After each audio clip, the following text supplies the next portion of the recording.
So, as many of you know, Iran had a new election. It was a terrible election for the moderates, but really good for the hardliners, the ayatollah, the Revolutionary Guard. It took some rigging. I'm going to break it all down for you. So, let me just break down the Iran nuclear deal. So, the Iran nuclear deal was, contrary to what conservatives say, oh, it's a bad deal. And then you ask them, oh, Iran's going to get nuclear power. And then you realize they don't know anything about the deal because they're stupid because they're conservative. So, anyway, a lot of left-wingers are pretty stupid too, so I'm just going to go there.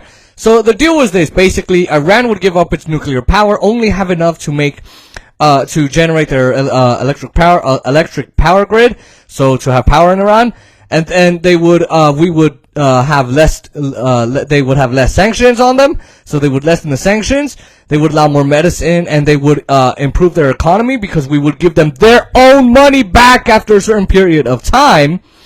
And the IAEA, the International Atomic Energy Agency, says yeah, they were following it.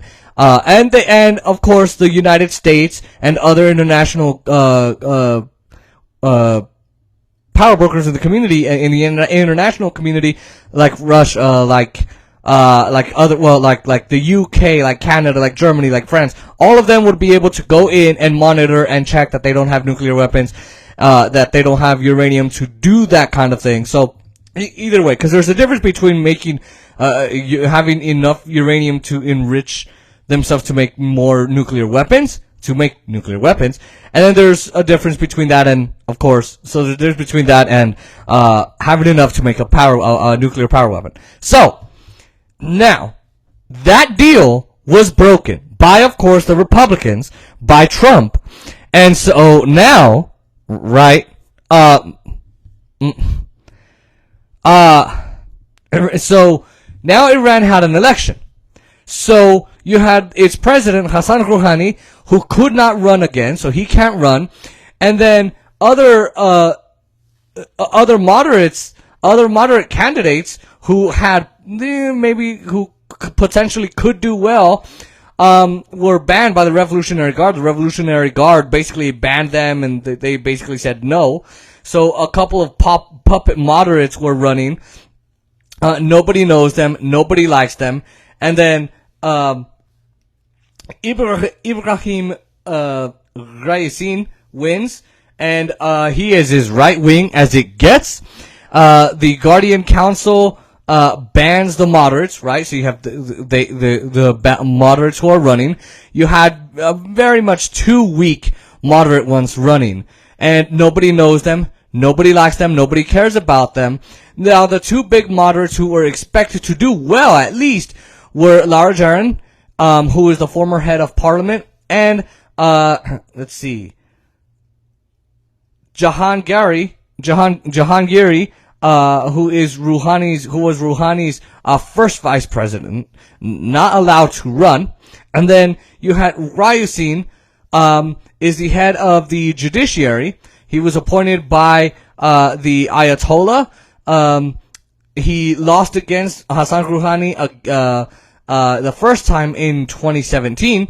He didn't get many more votes this time, but people who would have voted for the moderates didn't show up to vote, right? And so it was mostly due to rigging, but also because of the loss of support of the moderates during Rouhani's second term, right? Because Rouhani made a deal with the devil, and hey, there you go. The devil reneged on the deal. They pushed back. They fucked it up, and there you go. Now, with the implosion of the agreement, the economy's back in tatters, and they're dealing with the COVID outbreak. That just adds way more to the reasons why the moderates didn't run. So again, the moderates are banned from running. The Guardian Council decides to ban them. Two weak ones run. They're basically puppets of the moderates in the West. They don't get anywhere near. They don't get anything done because nobody knows them. Nobody likes them.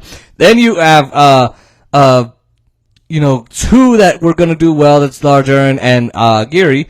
And so they don't do well, right? And so then you have people not showing up to vote for the moderates, not just because of the rigging, but they felt like, well, this system is freaking hopeless. So there you go. Now, Grayusin ended up with 16 million votes back in 2017 when he lost against Rouhani. And this time he got 17.8 million votes. Now, the turnout was only 48% this time, right? But last time it was at 70% for Hassan Rouhani. Now, the moderates didn't vote for Grayusin, but they basically felt, as I just said, well, the system is corrupt. They felt it was hopeless. They're not going to do anything. So look, even aside from the rigging, they felt that.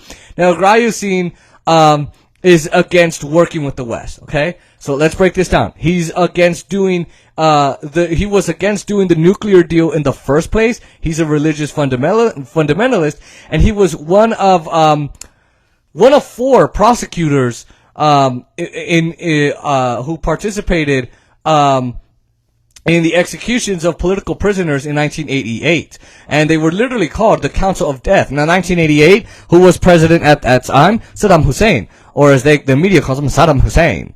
Saddam Hussein had weapons of mass destruction. Those news people. Now, the Revolutionary Guard loves Grayusin. They love him. They're like adoring him. In fact, they want him to be the supreme leader, but now, after the Ayatollah passes away and passes away, whatever, goes bye-bye, off of it, right? Off of it. But he doesn't have the religious qualifications as of yet. So now, will he ever get it? I don't know. But there you go. Now, he is known to not be a corrupt person or after a personal wealth type of thing, but he is a true believer in the Islamic Revolution. Now, he, on the social issues, holy crap. he is awful. He is bad, awfully bad. He is as conservative as it gets. He supports gender segregation in the universities and government agencies. Now, schools are already segregated. He didn't run on these things, on this stuff, but based on this, but he kind of, on this kind of thing. Goodness gracious, if he did, good on him, but, he believes in harsh Islamic punishments, such as cutting of the limbs and an eye for an eye. He's for massive internet censorship, against live music. How the f could you be against live music? How much more conservative can you get? Holy mother of God. He believes women should do, their family duties before doing any work. Kind of sounds like the Republicans, like my dad here in the U.S.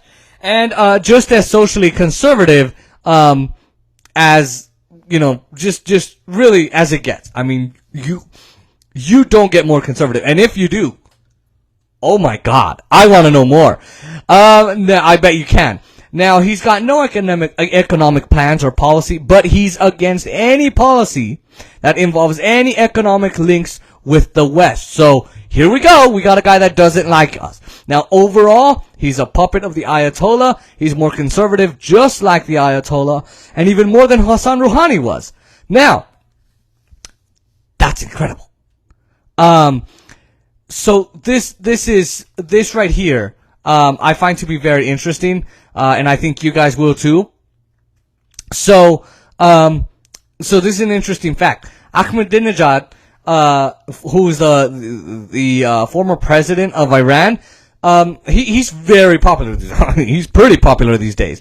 Now, he ran, but of course was disqualified from running by the Guardian Council, and then he publicly boycotted the election and told his supporters, hey, don't go vote in the election, don't participate, and boom, there you go. Right now, of course, so he tries to run, and then the Ayatollah says, you're done, boy. He's done. Nope, you're done.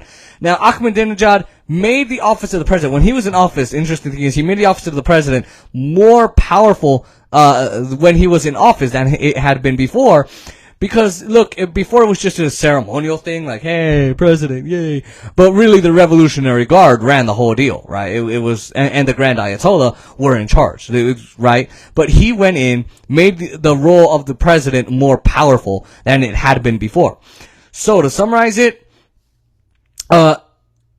there's rigging, there's, banning of the, moderates, 40% of the people go vote instead of 70. Moderates stay home, kind of like the U.S. We get a hardliner president. He's, as right-wing as it gets. Now, this is a lot of the making of the United States. Why do I say that? Because the moderates went out on a limb, right? And they did an agreement with the U.S. They said, hey, we should do an agreement with the U.S., right? They basically said, here, take our weapons, we get sanctions relief, and don't topple us. And the moderates argued, hey, we can make this deal. The U.S., they're gonna honor it. They're gonna keep this deal. Oops! Now they also proposed it as, hey, look, we're gonna get sanctions relief. Our economy will do better than it is now. It's gonna be flourishing. Right now it's terrible. People will be happier. It will actually further embolden the government, and it will make people happy, because things are better, right? So now, that's what basically happened. They said, hey, we'll make a deal with you, take our weapons, give us sanction relief, give us our medicine back, give us our money, help our economy grow. We're gonna make people happier, they're gonna have more faith in our government, everything is great. The U.S. is gonna make a deal, they're gonna keep it, they're gonna honor it, here we go. Let's make a deal with the U.S. Now, the moderates look like idiots. They look like idiots. Because now the ayatollah kind of turns to them and bashes them and says, wow, so we told you not to make a deal. We were against making this deal in the first place. You made a deal with the devil. They call us Satan, the sole industrial power in the West. You make a deal with Satan, with the devil. You made a deal with the devil. You sold our souls to the devil. Your souls, really, not ours. We were against it. And guess what? They reneged on the deal. They bit you in the ass, and they said, F you. That's what they did. And now, right, you made the deal, the U.S. didn't honor it, and now we're worse off. You said our economy would be flourishing. You said we would be better off. You said our people would be happier. Now we're worse off. How do you like them apples? Now, the U.S., the right-wingers look at the moderates, and the moderates now look like fools, right? They look like fools. They're made to look like fools by the U.S. So what the moderates are saying is, or what the right-wingers are saying is, hey moderates, you look like fucking fools. You made a deal with the U.S., now they made you look like fools and idiots on the world stage because we told you not to make a deal with the devil, and now look. Now the right-wingers look like they predicted this all along. Like they predicted this right. Now there's much more support for the right, for them, but now it's more likely that Iran is gonna get a nuclear weapon. Okay? It's more likely that they're going to get a nuclear weapon. Now it's more likely to raise tensions, right? It's going to get, if you thought you were going to get a good deal, a reasonable deal, it was going to be with the moderates if the U.S. really wanted to. The right-wingers and the hardliners are against working with the West all along. They were against it forever. And they told Rouhani, don't do it, they're going to bite you. Then Trump comes in. It's 2017. He says, I'm going to get rid of the deal. He gets rid of the deal. All of a sudden, Iran is like, all right, I'm going to go back and make more weapons. Hell yeah. Okay, fine. I'm going to purchase more uranium. I'm going to dig for it. We're going to mine it. We're going to do whatever we can. And we're going to get a nuclear weapon. Hey, but Republicans are stupid, right? But now we get no peace deal, and tensions continue to rise. Not only with the U.S. and Iran, not only with us, but also with Israel and Iran. And Israel wants war with Iran. And now we're at a permanent war standoff. And now we've got a breakdown of any sort of communication and negotiation with the hardliners. Wow! That all happened. Incredible how the world works, right? Everyone's like, oh, this is more complicated. I know. But all of this could have been avoidable. It could have been avoidable. we could have made the deal, and we could have stuck to the deal. But no, we had to get out. And the IAEA says, no, they're following it. They're doing absolutely everything they needed to. But the U.S. under Trump, nope, we're pulling out. We're pulling out.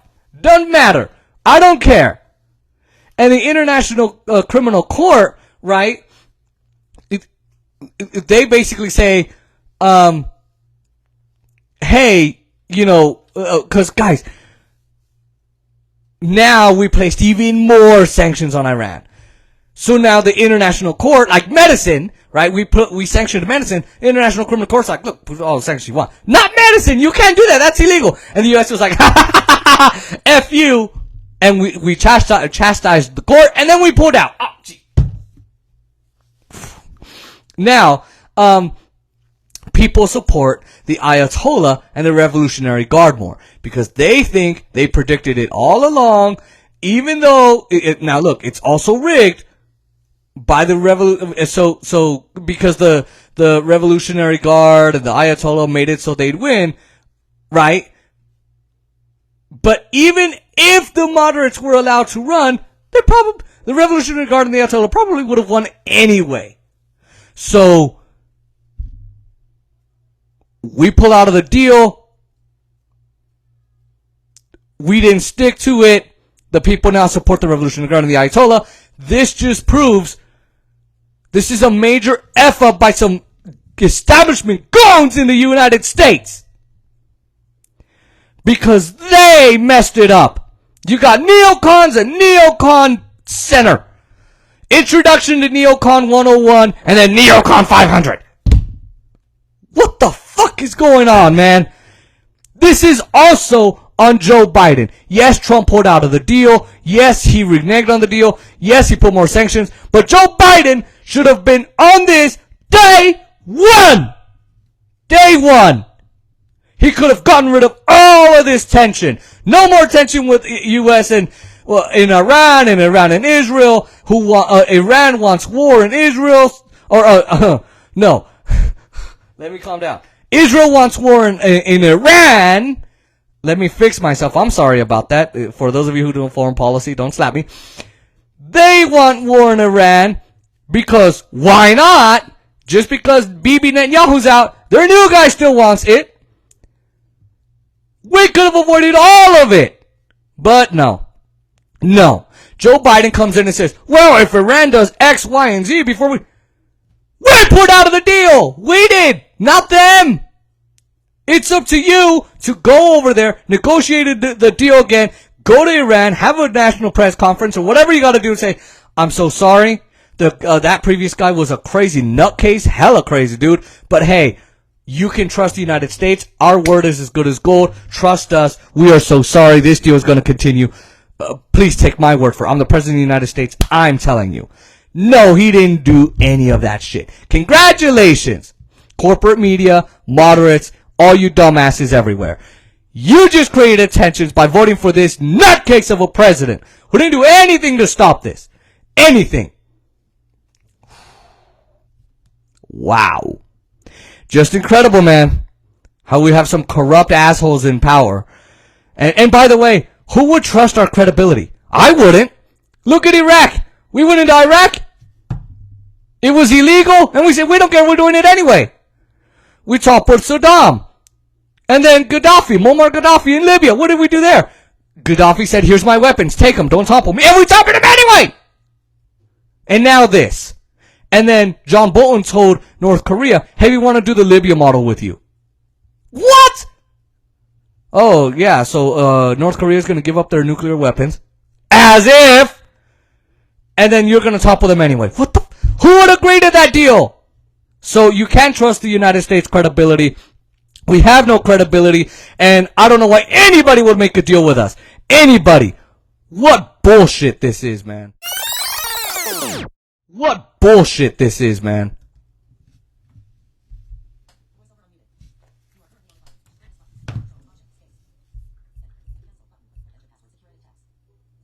Oh no.